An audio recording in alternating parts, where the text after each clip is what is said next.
لا الہ الا اللہ پڑھ لا الہ الا اللہ۔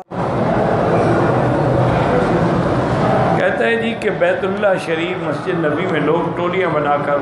نماز پڑھتے ہیں، 100 یہاں کھڑے ہیں، 500 یہاں کھڑے ہیں، نماز ہو جاتی ہے اور سب کی نماز ہو جاتی ہے، کوئی مسئلہ نہیں ہے،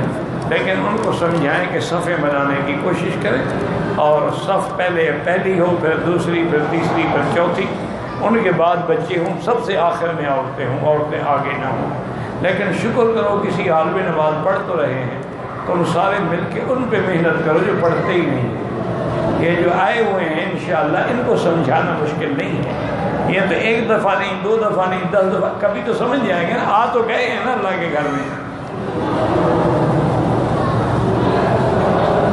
جدہ کوئی میقات نہیں ہے، لیکن عمرہ کرنا چاہو تو کر سکتے ہو کہ وہ ہل ہے، حرم سے باہر ہے، جیسے مسجد عائشہ سے کر سکتے ہو، جدہ سے بھی کر سکتے ہو۔ کہتے تھے کہ یہاں جو امام ہوتے ہیں داڑھی چھوٹی رکھتے ہیں، اللہ ہدایت دے۔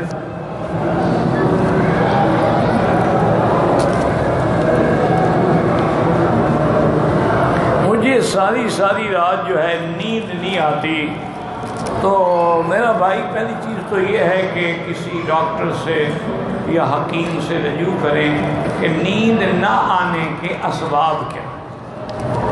اور دوسری بات یہ ہے کہ آپ درود شریف پڑھتے رہیں،